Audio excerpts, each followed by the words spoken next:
Croacia, Weinberger, 28 de enero 1926, Łódź. Que yo me siento muy bien acá. Para mí es, Polonia no quise pisar, yo estuve ya 3 veces en Europa, pero no quise pisar. Para mí, Polonia y Alemania son cementerios. Mi niñez se cortó a los 13 años. Cuando nos pasaban a gueto, en el gueto todavía casi un año nos dejaron estudiar, pero nos prohibieron estudiar inglés, que estábamos estudiando, y geografía, historia, porque ellos cambiaban todo. Por eso sé, y sé también, ich weiß nicht, was soll es bedeuten, dass ich so traurig bin. Ein Märchen aus alten Zeiten, das kommt mir nicht auf den Sinn. Es Lorelei. Pero me tocó un año nada más. Fíjese, bajo ocupación nazi yo llegué al 3er liceo nada más. Todo lo demás que yo sé, eso es autodidacta.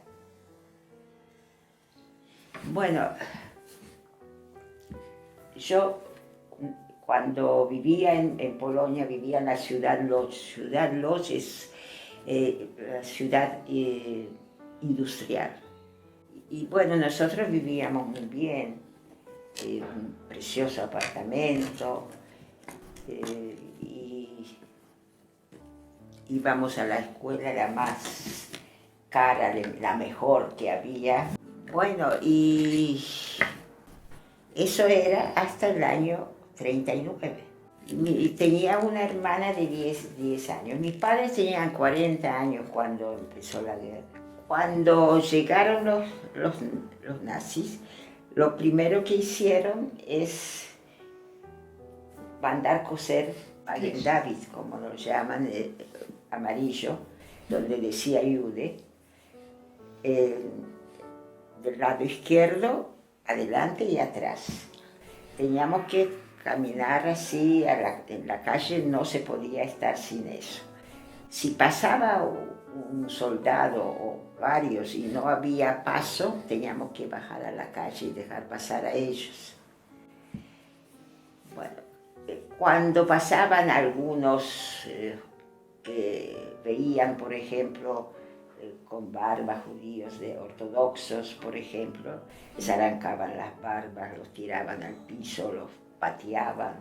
Era una cosa horrible. Nosotras íbamos caminando a la escuela, teníamos como 5 cuadras.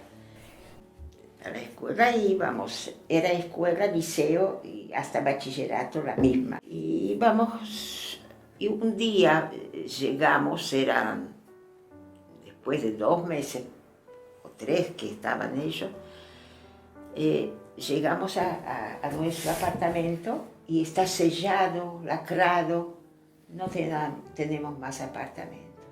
Y que vamos a encontrarlos todavía, los padres, de repente en casa de una tía. Y bueno, allá quedamos viviendo con esa tía durante varias semanas porque no teníamos dónde ir.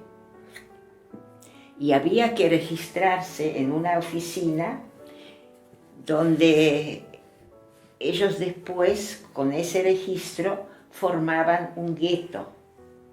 ¿Sabe lo que es gueto? Entonces, después, ellos avisaban, se dejaba donde avisar, que tiene ya donde ubicarse. Y nos dieron un apartamento de 2 piezas. En esas 2 piezas pusieron 3 familias. Una familia con 5 hijos que eran tíos también. Y todos en un cuarto. Y en el otro cuarto fuimos con esa tía donde estuvimos viviendo, que era con el marido y una nena de 4 años. Y nosotros 4. En el cuarto no entraba más que 2 camas de matrimonio, una enfrente de otra. En esa de matrimonio de un lado estábamos durmiendo los 4, sí, chicas de 13 años, con los padres adentro. Entonces, donde teníamos los pies, ellos tenían la cabeza, ¿no?, para poder entrar. Y se dormía así, se vivía así. Y ellos tenían la nena en el medio de su cama. El primer año estábamos estudiando, como les dije, todavía nos permitieron, mientras ellos organizaban unas fábricas. A mí me tocó con mi madre trabajar y mi hermana en un Schneider Resort. Estábamos haciendo los que sabían, los capataces que sabían eran los sastres de antes.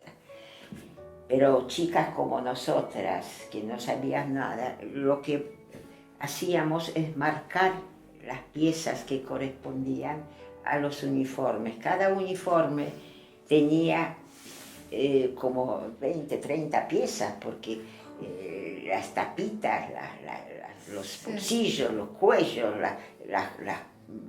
¿cómo se llama? No sé, sí, botamangas. Todo eso no podía ser ni un poquitito diferente una cosa del otro. Y cada tela tiene una cosita, apenas, que a veces ni con los ojos uno se da cuenta, pero si ponen junto, había alguna diferencia. Y cualquier cosa, por ejemplo, botones y todo, había que marcarlo. Si se corría una fracción de milímetro, parecía que es sabotaje. Ya podían agarrar y matar. Ellos venían a revisarlo. Y esas cosas de marcar y todo nos daban a los que no sabíamos del oficio. Y bueno, trabajábamos 12 horas. En esas 12 horas teníamos nada más que media hora de descanso.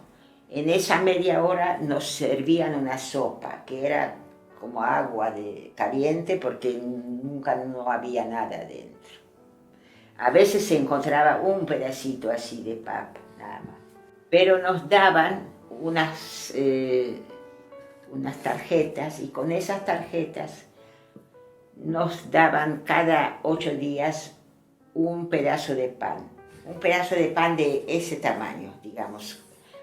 Después nos daban cada 2 semanas 100 gramos de azúcar, 100 gramos de harina, 100 gramos de una mermelada, no sé, y un poco de aceite. Y una cajita así de cebada tostada en vez de café, para hacer como una infusión, en vez de la única cosa que tenía algo gusto de agua. Nada más. Bueno, eso era vivir allá, 12 horas trabajando con esa sopa, y después en casa, si había algo, pero mi mamá era muy disciplinada. Bueno, esa era la vida de nosotros. Se enfermó mi madre de pulmonía, se salvó, pero para salvarla a ella, tenía que conseguir unos medicamentos, pero no había en el gueto. Entonces alguien me dijo que hay unas cuadrillas que van todos los días a trabajar como esclavos, no les pagaban, pero los nazis los llevaban a trabajar, no sé, trabajos de construcción, de cosas así, y ellos tenían unos contactos con polacos y podían traer algunos medicamentos, pero no aceptaban plata, no había plata tampoco.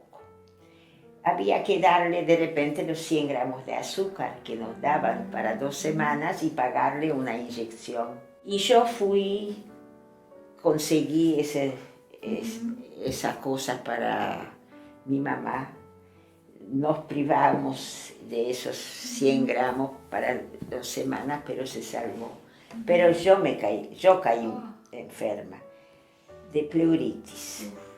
Entonces vino el médico me auscultó, dijo que tengo agua en el pulmón. Me curé, 4 meses estuve enferma con eso, que se podía curar de repente ahora con antibiótico, calcio o lo que sea y ya está.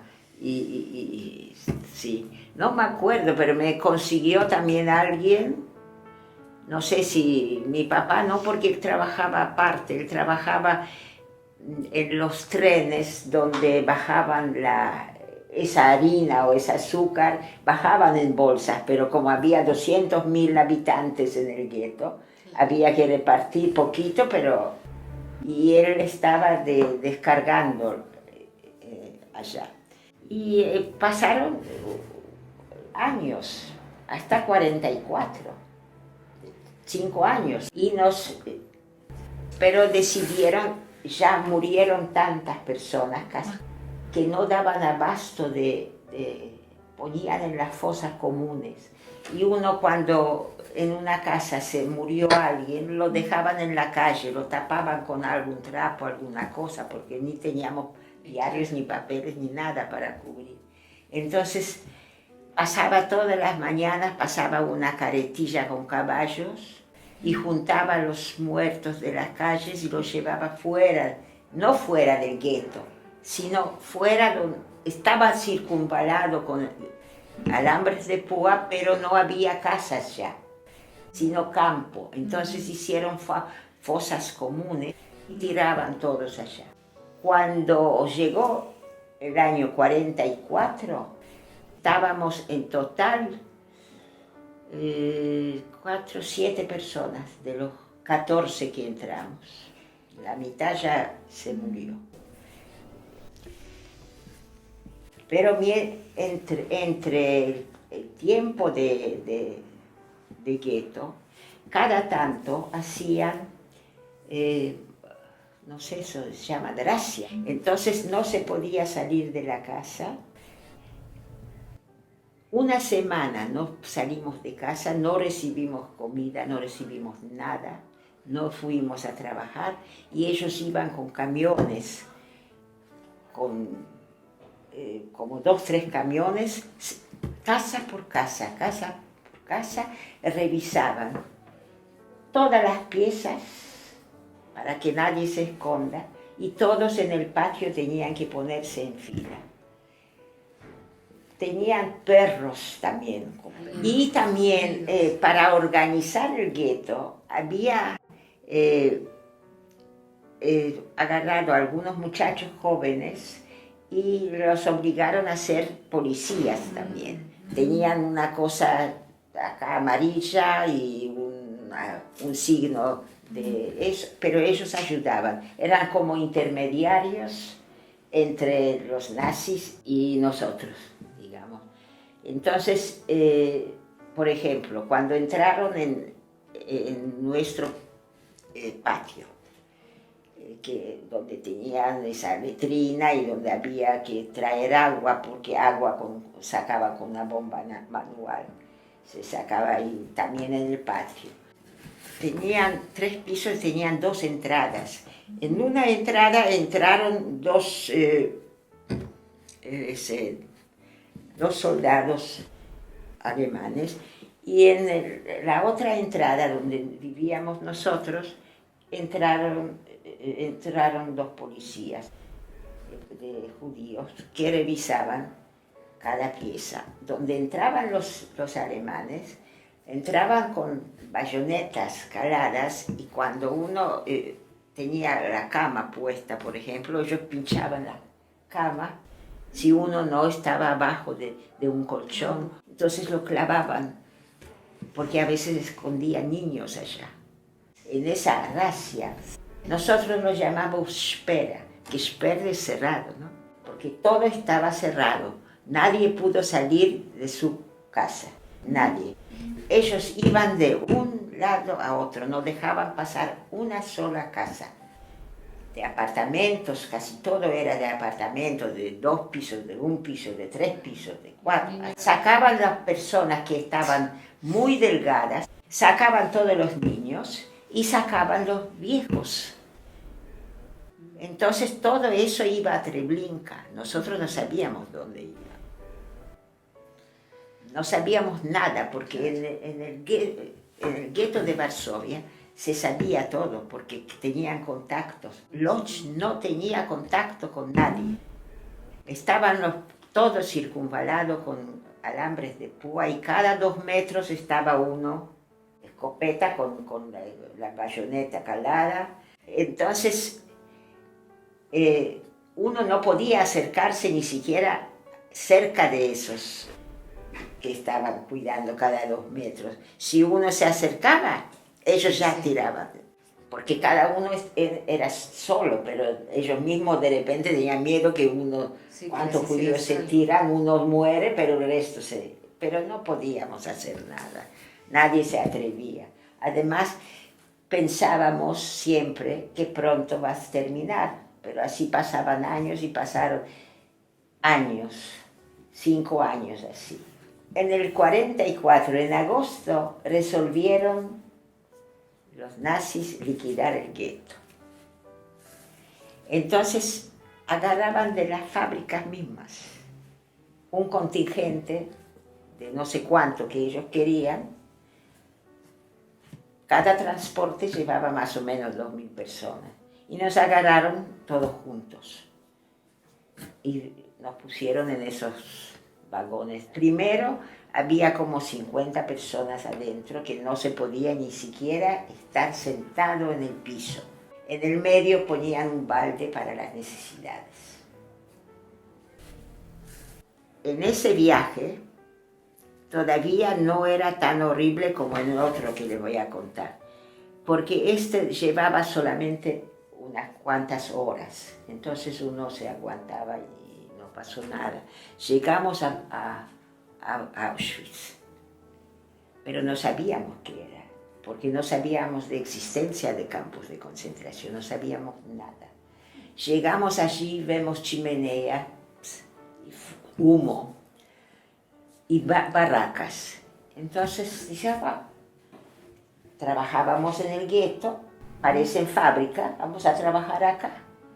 Nos da lo mismo, o sea, no teníamos nada para extrañar, ni lujos ni nada.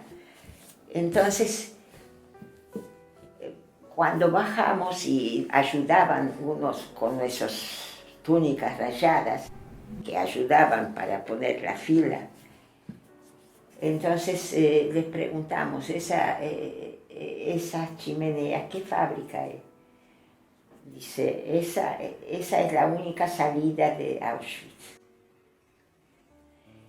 Bueno, entonces entramos al Auschwitz, lo primero, nos separaron ya de hombres aparte y mujeres aparte. Entonces ya nos separaron de nuestro padre, nunca más supimos nada. Íbamos las 3, mi mamá y mi hermana y yo, en la fila que nos pusieron. Por suerte nos pasaron las 3 juntas, pero a la tía con la nena la pasaron para otro lado. Ella fue directamente, no se quiso separar de la nena. Tenía ya como 6 años, 7 años, yo qué sé ya. Entonces se fue directamente a cámara de gas. Llegar, lo pasaban de links, rechts, así.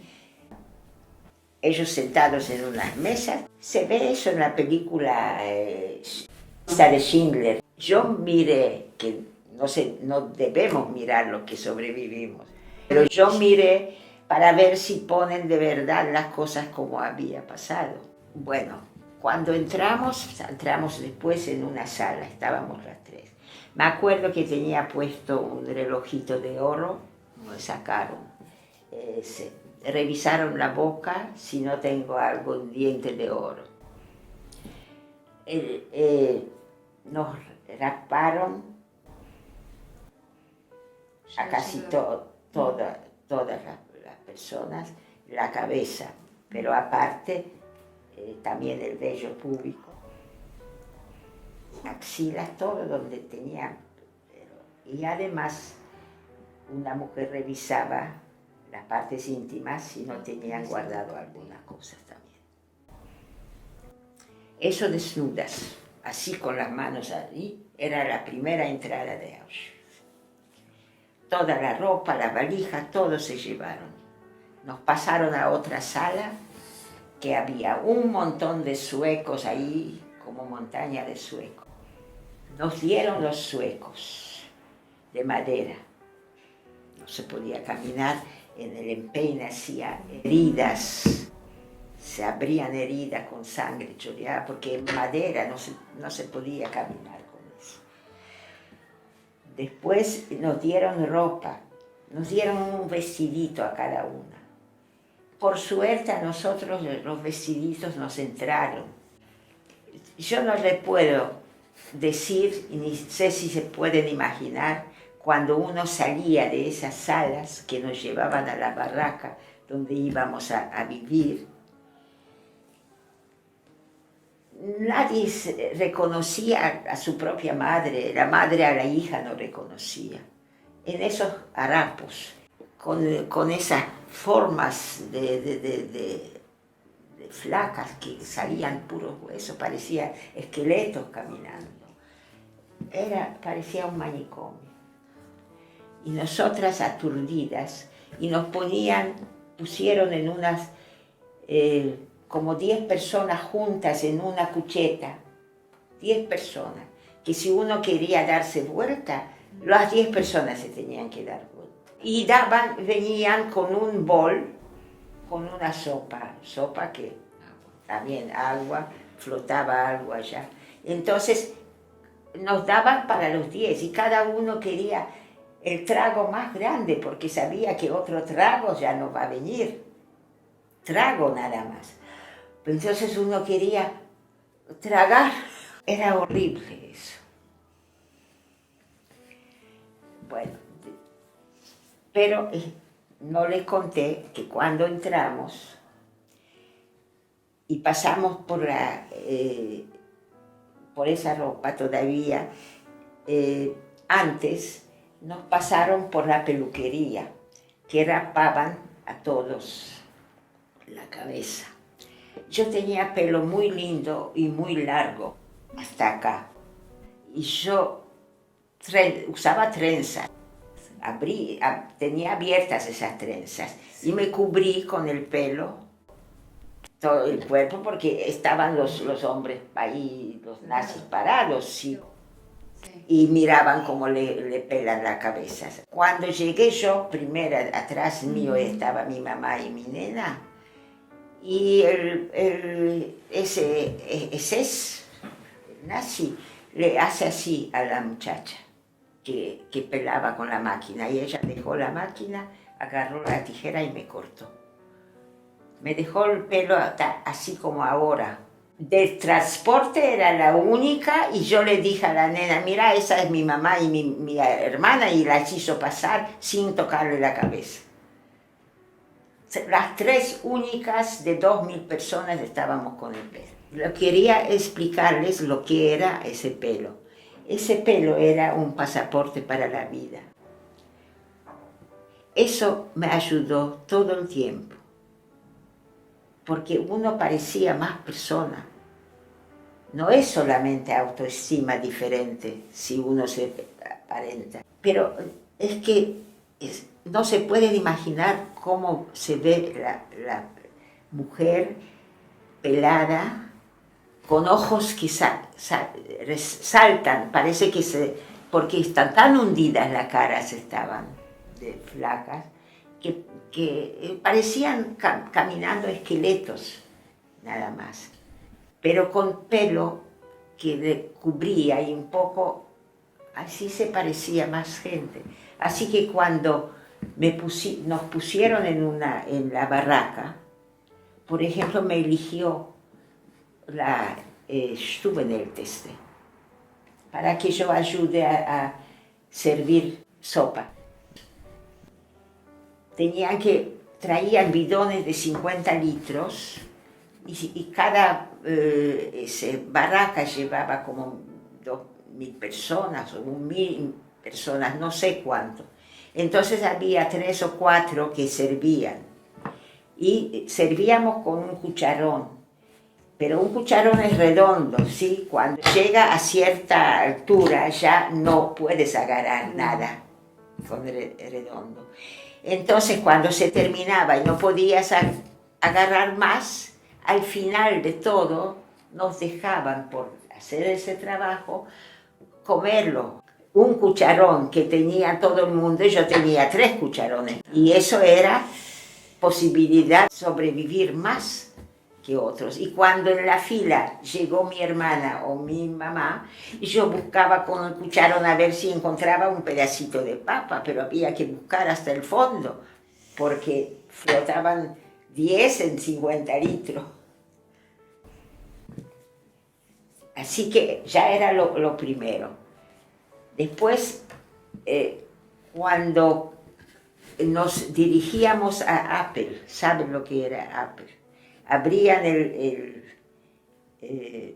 la barraca, que la cerraban durante la noche, pero la abrían y teníamos que ponernos en fila para el recuento. Entonces primero nos contaba si alguien nos faltaba, estuve en el teste. Después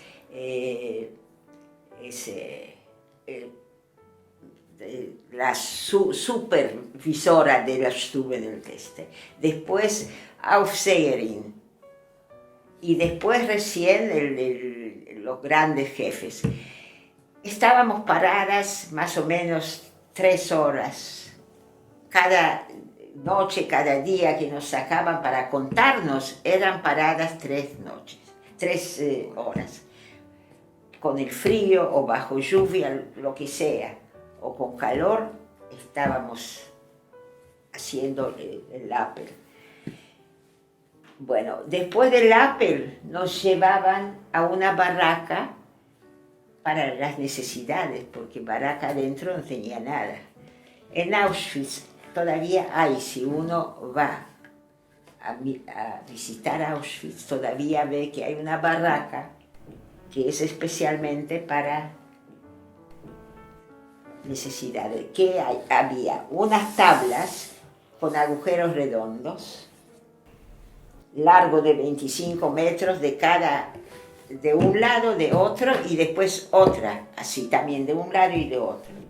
Más o menos 100 personas juntas entraban. Pero cada 2 metros estaba un soldado apuntándote. Eso es indescriptible, es peor que hambre, peor que todo.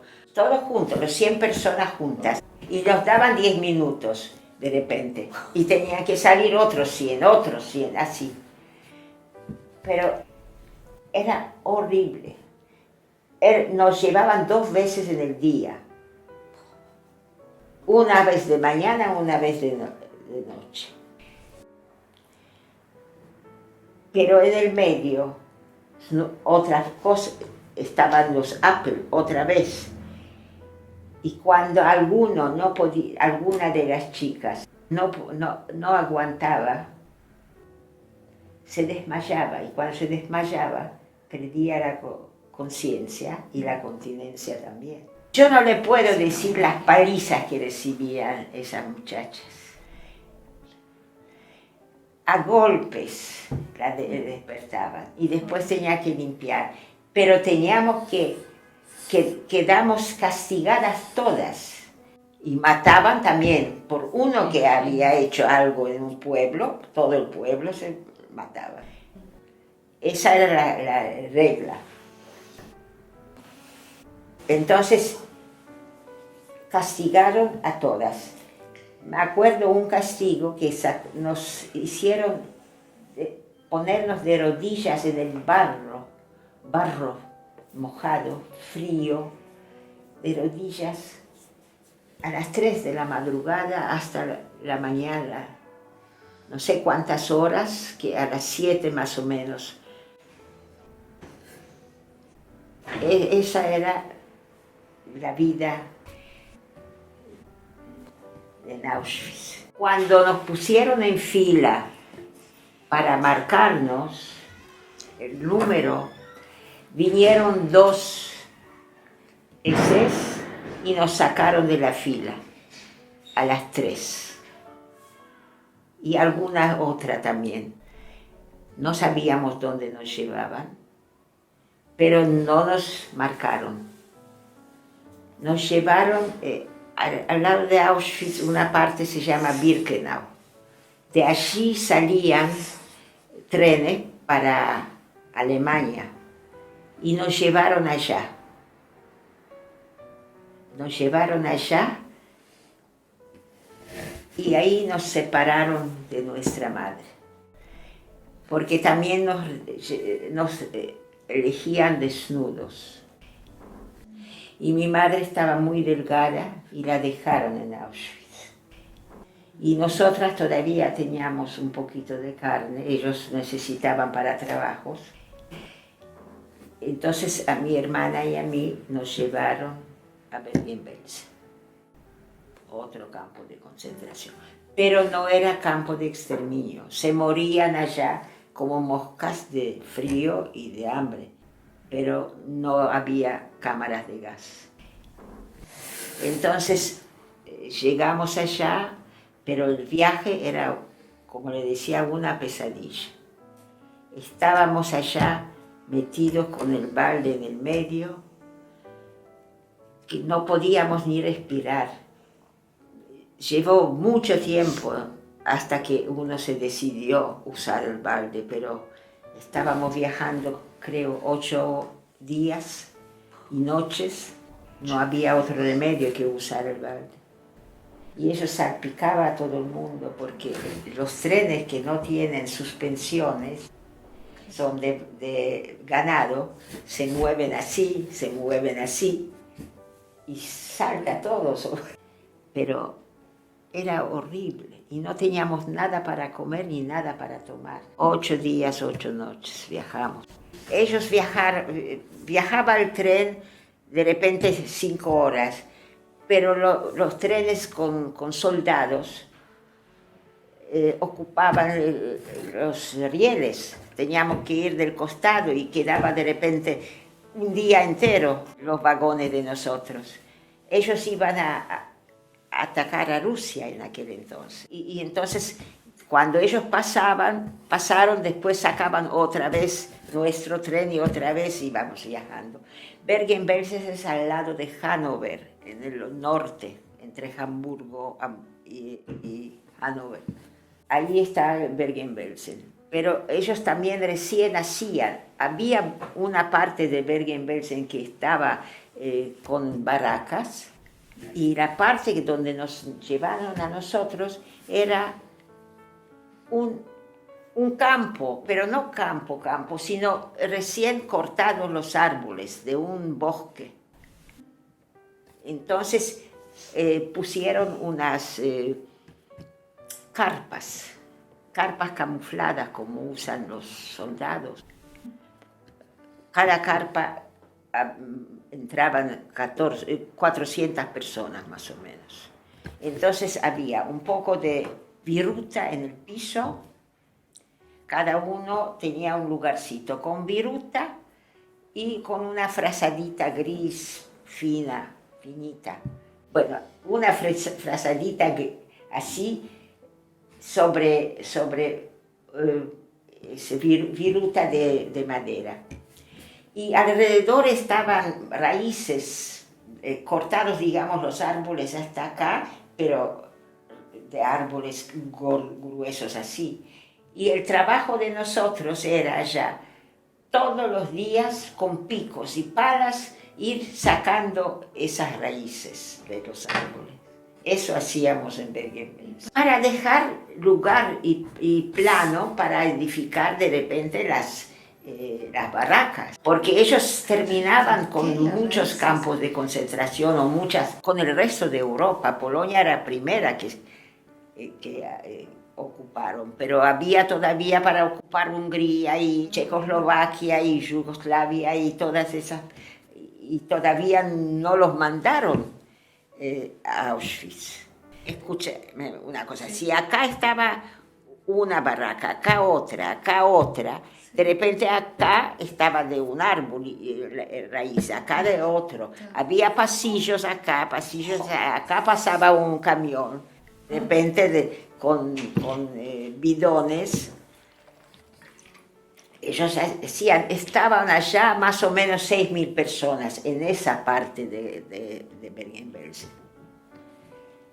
No solamente judías allá, me parece que había de otras también, pero no teníamos contacto con ellas. Y bueno, allá había, el clima era muy ventoso, muchos vientos del mar que venían. Entonces a veces se rompían por el viento las carpas. Entonces venía una Aufseherin y decía, ¿quién sabe coser? Yo siempre me ponía, sé coser. Entonces ella nos daba hilo, pedacitos así de esa tela, esa lona camuflada para arreglar las carpas que se rompían por el viento. Y a veces quedaban pedacitos así chiquitos y nos dejaba eso. No teníamos nada. ¿Sabes cómo? ¿En qué comíamos esa sopa que nos daban? En unas latas de conserva. Nos daban conserva vacías. Con la tapita hacíamos una cuchara y con una piedra. ¿Sabe cómo se hace una cuchara de eso? Hacíamos así. Poníamos una ramita del árbol y hacíamos así y así. Y acá era eso y eso era cuchara. Y me olvidé decirles que como tenía el pelo y cuando iba en Auschwitz, iba al Appel, un día estaban trabajando encima del techo algunos carpinteros y cuando yo pasé uno me silbó y yo miré para arriba y él me tiró un peinecito contra piojos, esos peinecitos que se saca piojos. Al otro día otro me silbó y me tiró un pedazo de jabón. Eso eran tesoros. Yo lo cuidaba como tesoro. Usted sabe que yo en ningún momento del campo tenía piojos. Mire, en esas latas, en Bergen-Belsen, nos juntamos 4 chiquilinas que a ellas ya se lo creció un poquito, tenían así y se cuidaban mucho también el pelo y yo tenía un pelo normal. Entonces no tomábamos ese líquido que nos daban de mañana, que era agua caliente, pero yo qué sé, con un poco de infusión de algo de... Bueno, en Bergen-Belsen que estábamos trabajando con las sacando y cosiendo, arreglando eso.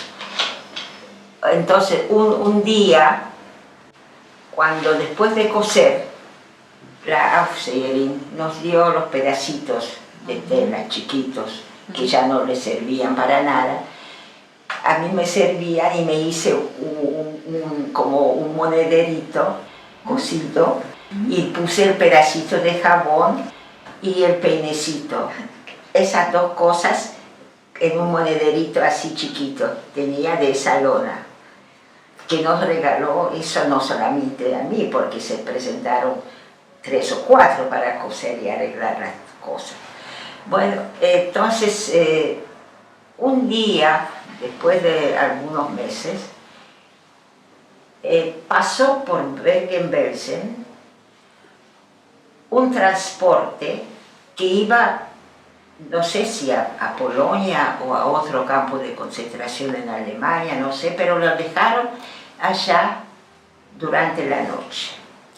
A esas mujeres les habían dado para el viaje un pedazo grande de pan y no tenían dónde poner ese pan para el viaje. Entonces, como no les importaba, ellos se iban, rompieron la carpa, se sacaban pedazos de la lona e hicieron unas bolsitas para poner el pan y se fueron. De mañana los llevaron al tren. Cuando vinieron los nazis a contarnos al Apple y vieron esto, la bronca que tenían, entonces agarraron, siempre teníamos que pagar todo por uno.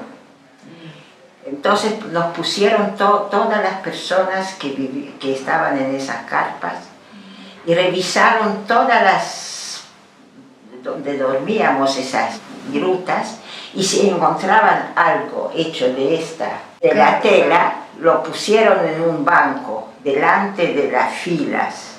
Nos ponían filas de 4, así como ustedes vieron en las películas, que ponen igual como los soldados, así, tal cual. Pusieron en el banco y levantaban: ¿de quién es esto? ¿De quién es esto? Cuando sacaron lo mío, yo vi el monederito, el mío. Bueno, a esas 25 personas lo sacaron de fila y todo el campo estaba seguro que nos van a matar, nosotras también. Mi hermana lloraba, una cosa horrible: quiero ir yo también, o yo en vez de vos. No quería separarse de mí, pero no se podía hacer nada. Además, yo no quería tampoco que la maten a ella, yo prefería que me maten a mí. Y bueno, y nos llevaron al final del campo.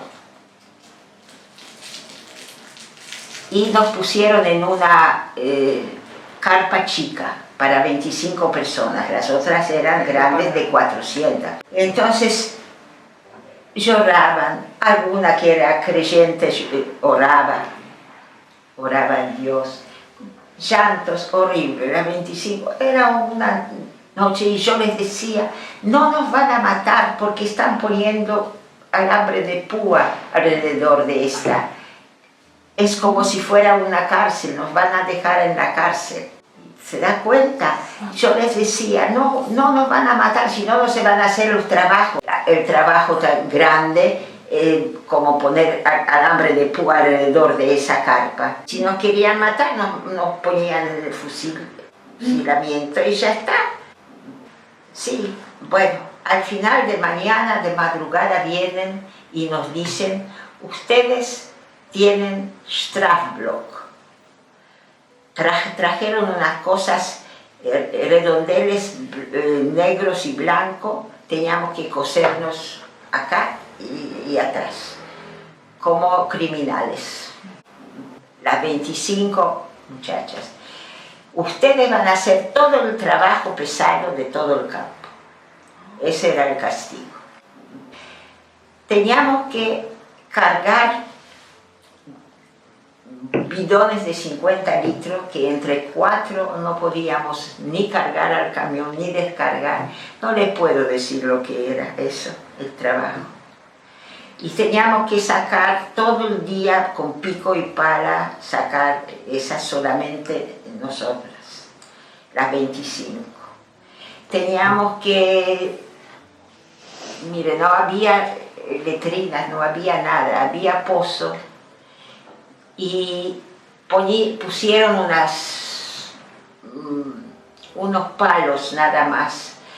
Y entre esos palos nos hicieron tejer con las manos, con ramitas, brezos, esas flores que venían para entretejer y tapar un poquito, digamos, la tabla que usábamos como para letrina, porque era todo abierto. Y para lavarnos, por ejemplo, estaba un caño, en el campo nomás, un caño con una cosa así que corría el agua, de madera largo, y varias cañillas. Entonces teníamos que, con nieve, con todo igual, lavarnos así, con eso afuera. Y bueno, entonces hacíamos ese trabajo horrible. si teníamos que repartir a mediodía, de mañana, sacar después los bidones vacíos, cargar en los camiones, todo, pero estábamos sin fuerzas ningunas, desnutridas ya durante 5 años de guerra. Se pueden imaginar lo que era levantar 50 litros. Un día vienen y hacen un Apple y eligen de ese 6.000 personas en un campo abierto, allá mismo. Sí. Cada vez agrandaban más eso, cortaban más árboles. Entonces los 6.000 personas pusieron y ellos sacaban gente que les parecía bien y sacaron a mi hermana también. Y mi hermana, cuando la sacan, dice: yo tengo hermana acá y quiero con ella. Ya nos dijeron que nos llevaban para otro lado, pero no sabíamos dónde.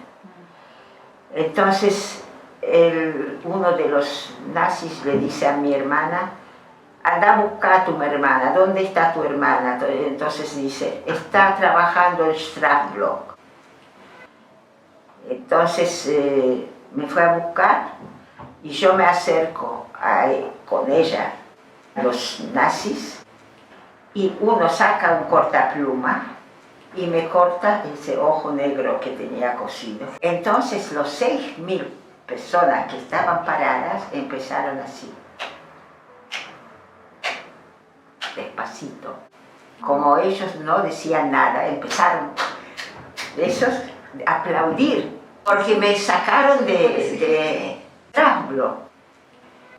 No sé si se entusiasmaron ellos, si les dieron lástima a mi hermana y yo. No sé no sé qué pasó. La cosa es que pasó que gracias a mi hermana y yo, por ejemplo, se disolvió el Strasbourg, porque dijeron allá, cuando me sacaron, sacó otra cortapluma, me cortó de atrás, me sacó ese coso negro, y entre los dos dijeron: traigan todo el Strasbourg acá. 25, vinieron todas, le sacaron a todos, y éramos las elegidas para ir a trabajar a otro lado. Aparte de eso, nosotras estábamos 25, pero ellos llevaron cientos de allá. El resto se quedó en Bergen-Belsen. Fuimos nosotros a trenes, nos llevaron, nos cambiaron de ropa, porque teníamos en Bergen-Belsen las cosas rayadas. Pero nos llevaban a Magdeburgo, donde había Magdeburgo, 140 kilómetros de Berlín, y sobre el río Elba.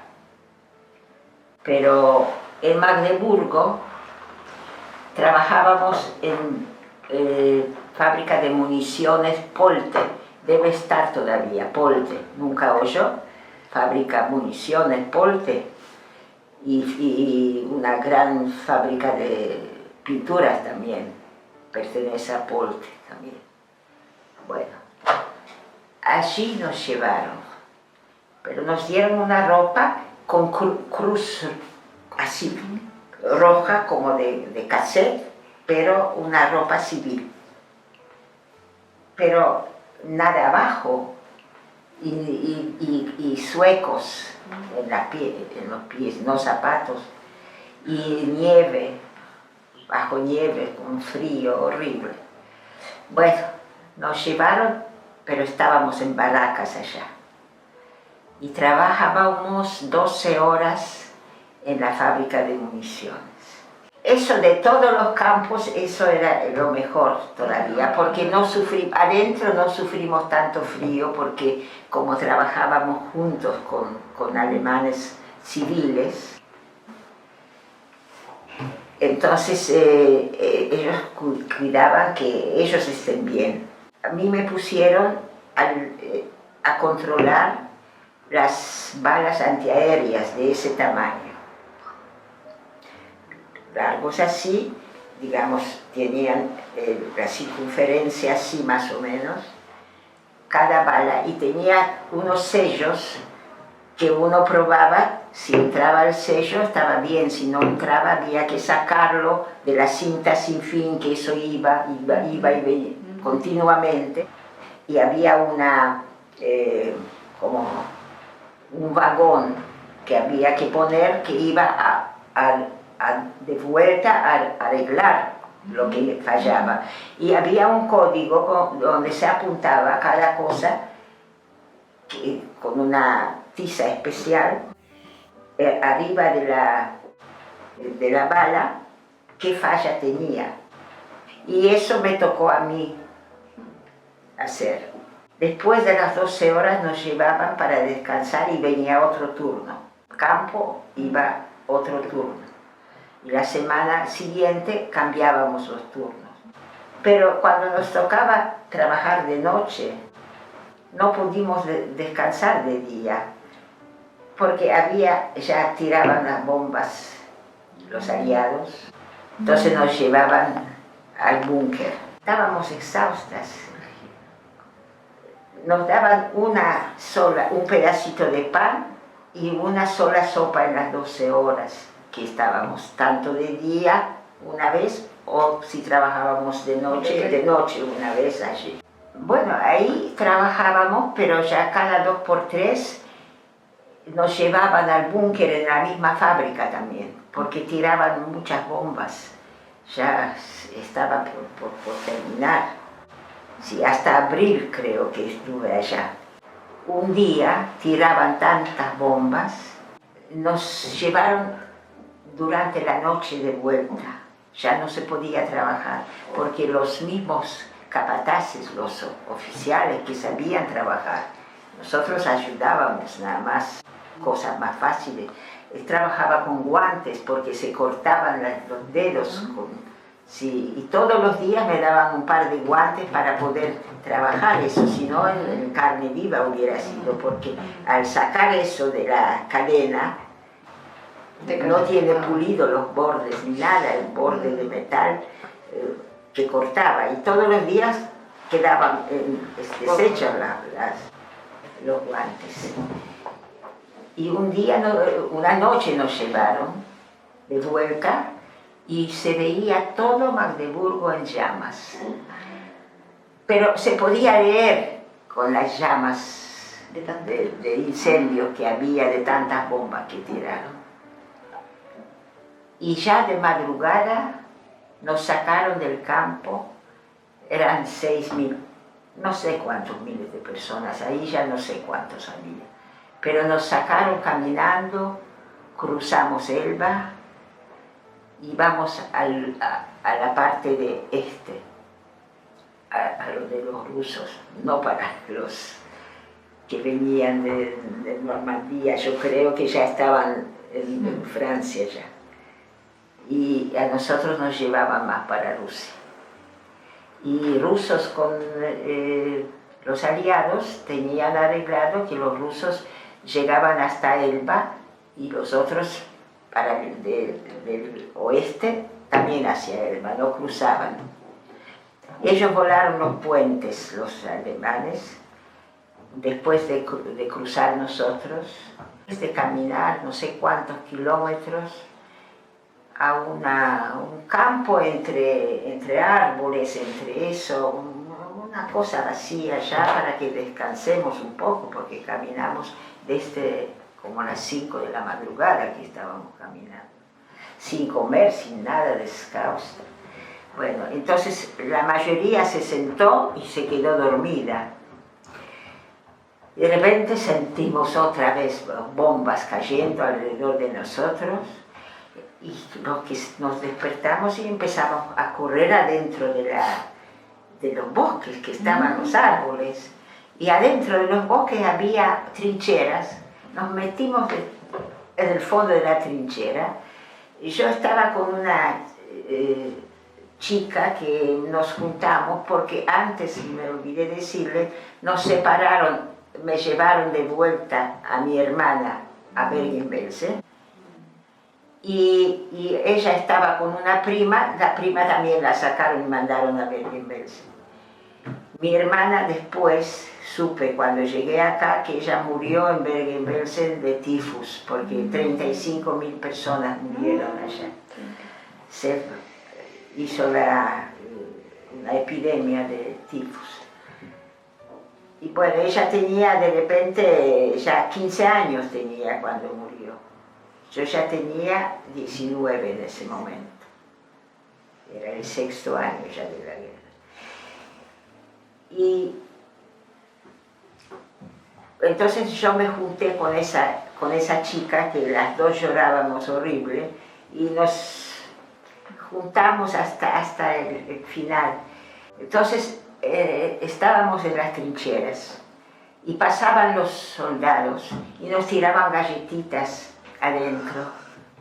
Entonces nos dijeron, tienen que irse de acá, están en el frente, dice, del combate, no pueden estar en esas trincheras, tienen que irse. Salimos de esas trincheras, fuimos a la carretera, y las carreteras en Alemania son en altura, terraplén, así. Acá caminaban y acá estaban las cunetas.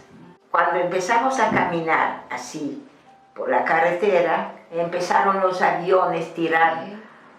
Ya no tiraban bombas, sino ametralladoras, bajaban así y mataban a todos los que caminaban, porque caminaban también soldados. Entonces con esa amiga y yo nos tirábamos a la cuneta y teníamos miedo de preguntar si vivimos. Y ella me dice, vaya, ¿vives? Digo, sí. Bueno, nos levantamos y subimos otra vez a la carretera, otra vez caminamos. Caminamos como 10 kilómetros por la carretera. Cada vez venían los aviones y nosotros a la cuneta. Después se iban los aviones, nosotros salíamos, caminábamos. Por el camino nos juntamos 10 de nuestra barraca. Íbamos las 10 muchachas juntos y estábamos hablando en polaco, caminando. Llegamos a un pueblo y en ese pueblo uno se acerca porque oyó hablar en polaco y nos habla en polaco. ¿De dónde vienen? Y dijimos, del campo de concentración, de eso, aquello. No le dijimos que éramos judías, era polaco, y yo le preguntamos, ¿qué hace acá? Dice, todos los que trabajamos acá somos polacos, porque ellos no tienen para su gente, está en Wehrmacht, luchando, y para trabajos del campo traen los campesinos polacos, o rusos o lo que sea, de los países ocupados, y los hacen trabajar en el campo. Y nos dijeron que están en todos los pueblos, que hay chicos, en Alemania está lleno de polacos campesinos trabajando. Bueno, dice, y se llegaba ya la noche y nos dijo, yo tengo una cueva hecha en el campo, como una cuadra ahí en el campo, tengo una cueva bajo un granero. Yo les muestro la cueva y nos llevó a la cueva y entramos todos en esa cueva. Estaba después tapado y nos trajo una botella con té y un pan así, claro. No lo vimos durante días. Lo cortamos en 10 pedazos el pan, tomamos el agua y estuvimos allá metidos 3 días y 3 noches en esa cueva. Salíamos solamente de noche para ir a lavarnos a un estanque que estaba ahí, media cuadra, para las vacas o eso que tomaban allá el agua. Y durante la noche, en ese granero que era con techo contra la lluvia, venían los rusos, ucranianos que trabajaban en campos de concentración también, otros, y quedaban como se liquidaba todo, un caos era, ellos se quedaban a dormir allá. Pero ese granero estaba lleno de cosechas de campo y pertenecía a un conde. Y ese conde venía de mañana con revólver y los echaba con un uniforme de Wehrmacht, de alto rango. Entonces los echaba a los rusos y los ucranianos, había mujeres, hombres, todo, yo qué sé, de prisioneros de guerra. Y después de 3 días, cuando el conde llegó para echarlos, una rusa le dice, sí, a nosotros nos echa y acá están escondidas 10 judías. Pensó que nos va a matar a todas. Y yo hablaba un poco alemán, entonces salgo y él me pregunta, ¿sos judía? Digo, sí.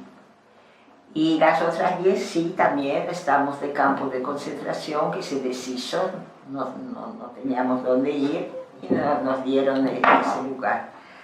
Bueno, dice, yo te puedo esconder, me dice el conde en alemán. Me dice, yo te puedo esconder. Y yo lo miro y no contesto. Entonces me dice, bueno, se dio cuenta él, porque entonces dice, una más puedes elegir de tus amigas y les escondo. Porque ellos ya denunciaron que estaban ustedes acá y eso, pero el resto se tiene que ir. Entonces yo le dije al conde ese, espere que yo consulto con las amigas. Pregunté, ¿qué hacemos? ¿Salimos todas o nos quedamos nosotras dos? Entonces me dijeron las chicas, mira, es muy difícil que alguien pueda a esconder o ayudar a las 10 juntas. Ahora que sabemos que en cada pueblo hay polacos, vamos a hablar con otros polacos a ver si nos separamos, pero no sé. Sí. Bueno, entonces salimos, digo, bueno, salimos las 2. Entonces él nos dijo así, el conde, ustedes, cuando yo los echo de mañana a todos, ustedes van junto con todos y después se vuelven ustedes 2 y se meten de vuelta acá en la cueva y a las 11 yo las paso a buscar. A las 11 se vino, nosotros hicimos lo que dijo. Cuando echó a todos esos rusos y ucranianos y todos esos ahí que nos denunciaron que estábamos ahí, vino a las 11 con una moto, nos llevó en la moto como 1 kilómetro en una casita que cuidaba el reflector antiaéreo. El reflector antiaéreo es tan grande como toda esa pieza. Y aparte hay una casita donde vive el que lo cuida y lo maneja y lo mueve para buscar los aviones en el cielo. Se da cuenta, ¿no? Sí. Como entonces allí estaban un médico judío belga, que él ya lo tenía escondido allá, y 2 italianos que estaban prisioneros de guerra, que también salieron de un campo de prisioneros de guerra, 2 italianos. Esos hombres, y él nos dijo, cuiden a esas 2 chicas. Pues nos trajeron esos 2 italianos y el médico como si fueran princesas. Princesas éramos allá. Nos cuidaron, todas las noches venía ese conde con bolsillos llenos de cebollas y papas. Dice, yo tengo que robar en mi propia cocina, yo tengo gente que trabaja. Él era conde. Tenía señora, hijos, en un palacio grande vivía. Y todo el pueblo pertenecía a él, todos esos trabajadores polacos trabajaban para él. Y ese conde, yo me acuerdo del apellido de él todavía. No sé si sobrevivió o no la guerra, pero yo me acordaba del apellido porque si yo hubiera podido ayudar algo a él, lo hubiera hecho. Mire, se llamaba Bellingen, en Königsberg era el pueblo, cerca de Berlín, creo. Ya no me acuerdo bien en qué. Sé que lo que me grabé era por saber, y si en algún momento se precisaba saber, por darle una mano a él también. Y estuvimos 10 días allá. Y venían buscando a todos los Häftlings para ubicarlos de nuevo en algún campo. Y a nosotras nos escondían esos italianos, se presentaban ellos, acá estamos nosotros nada más. El médico ese belga, que hablaba alemán y francés, y ellos hablaban italiano y algo de alemán, y nosotras hablábamos alemán con ellos. 10 días, y a los 10 días vino ese conde y dice: lo siento mucho, tienen que irse de acá, porque vienen, hoy de noche vienen a ocupar esa casita, vienen para el reflector antiaéreo, y el Estado General alemán me ocupó el palacio y me dejaron 2 piezas para mí, nada más. Sí. Y yo no tengo manera de ayudarles más. Llegamos, salimos y fuimos caminando y llegamos a un pueblo, otro, y también nos dijeron, pasó un soldado con una, no sé cómo se llaman, eso que ellos se cuelgan para la comida, una cosa en forma de riñón. ¿Tienen hambre? Dijimos sí. Bueno, coman, nos da, era una cosa con verdura era, y nosotras ya lo comimos como un día o 2, entonces nos comimos eso. Dice: mire, nosotros vamos al frente a medianoche, si quieren esperen acá, que después van a tener donde dormir. Era cuartel de soldados, y ellos estaban ocupando ahí. Y nos dijeron, ese tipo que nos dio de comer, eso dice, si no tienen dónde ir, porque nos preguntó qué hacemos, queríamos ir de vuelta a Magdeburgo. Dice: no pueden ir porque no hay manera de cruzar, porque volaron todos los puentes de Río Elba, así que no pueden ir. Y nosotros ya lo cruzamos antes de los 10 días. Y entonces caminamos, esperamos que ellos se vayan. Cuando ellos se fueron, nosotros nos metimos en una celda de ellos, ahí del cuartel, pasamos la noche allá. Y de mañana, el capataz de los polacos viene y dice: ¿qué hacen ustedes acá? Dice: nosotros dormimos acá, queríamos ir a Magdeburgo, pero no se puede, y esperábamos hasta que se vayan los soldados. Cuando se fueron los soldados, nosotros ocupamos. Eso dormimos y nada más. Y bueno, dice, y dijimos que somos polacas, nunca dijimos que éramos judías. Nada más que dijimos que salimos de los campos de concentración, que se deshizo todo, y estábamos caminando para encontrar dónde ubicarse o qué. Y bueno, ese nos invitó a almorzar, nos hizo un caldo de pollo, que 6 años no vimos ni pollo ni caldo. Y después de eso nos metimos en esa celda, y llegó la noche y dormimos. De mañana, de madrugada, se oye ruidos tan horribles. Venían tanques hacen unos ruidos tremendos, tanques, caballos, caballeriza. Y entonces, mira, mi amiga era muy así, audaz, y salió afuera a la carretera que era cerca y vio tanques y andando a caballos así, eran rusos, ya ocuparon los rusos la parte. Y ella, audaz, se acerca al que anda a caballo, un hombre joven, dice, ¿hay judíos acá?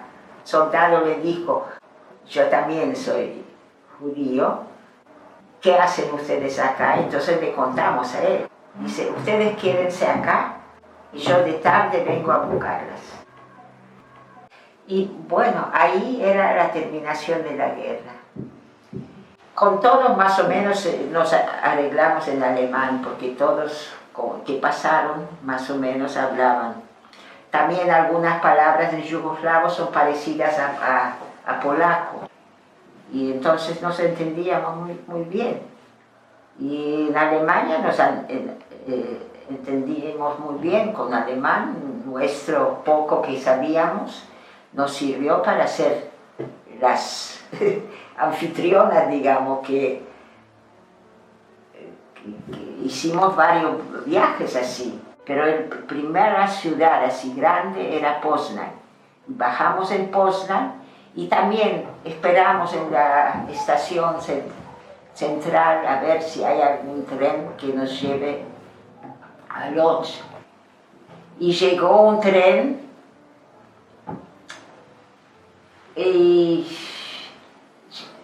lleno de rusos.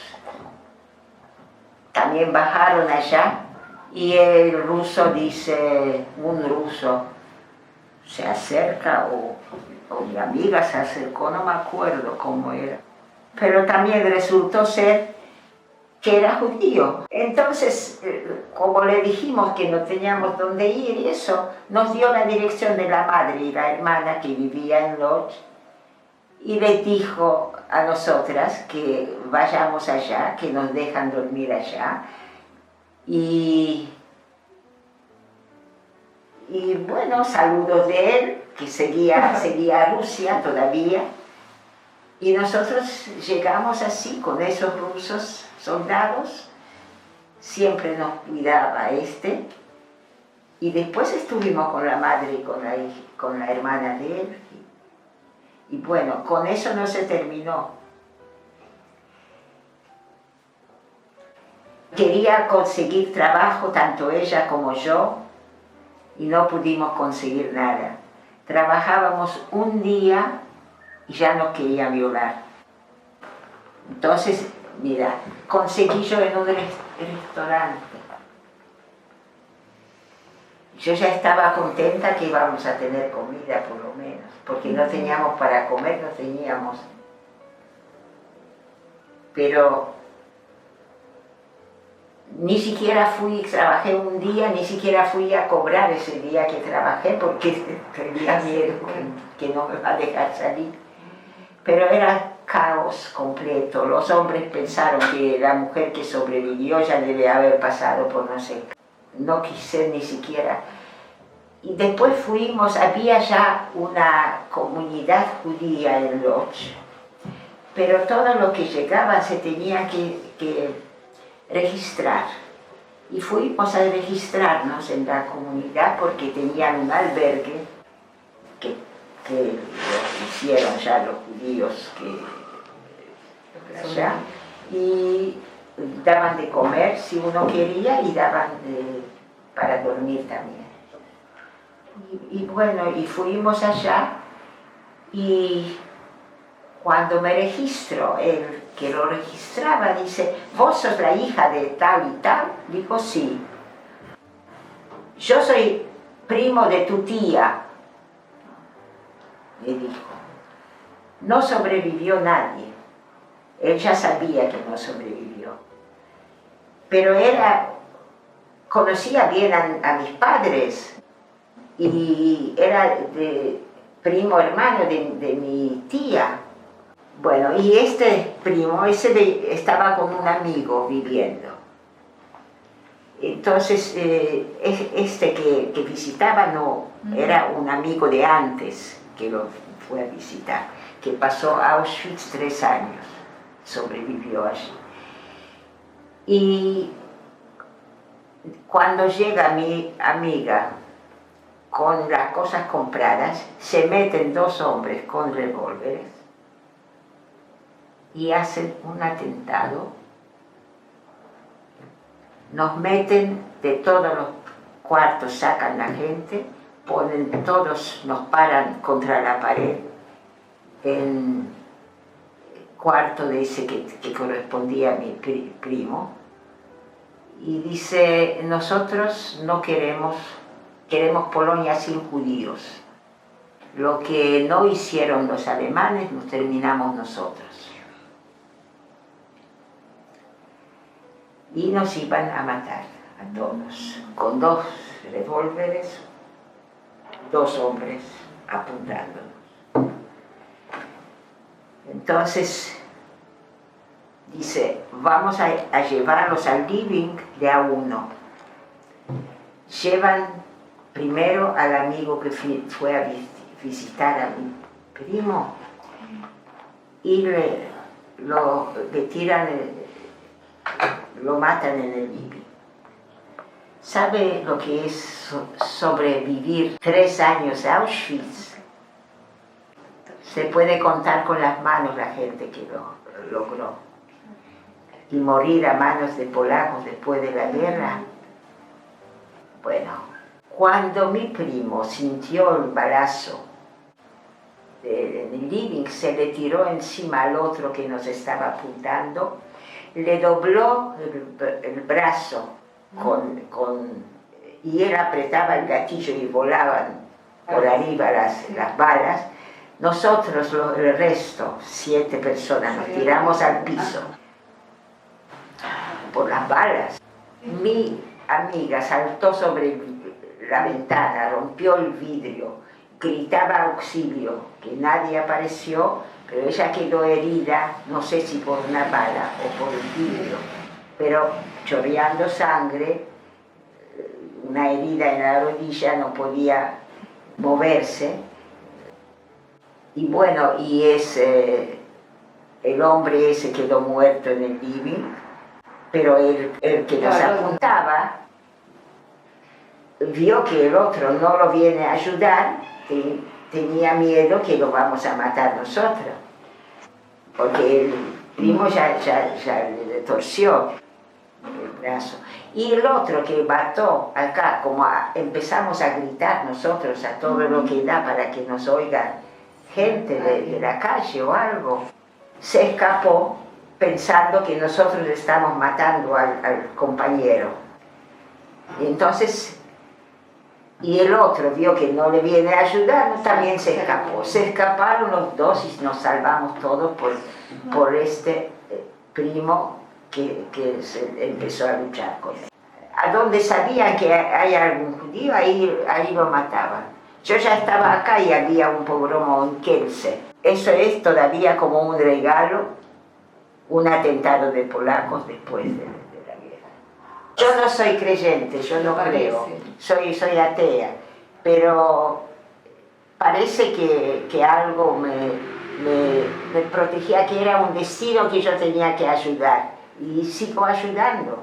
Yo les digo, yo no puedo morir porque me necesitan. Para mí, a mí no me importa mi vida, solamente la vida de ellos. Yo vivo la vida de mis hijos, de mis nietos, solo ellos.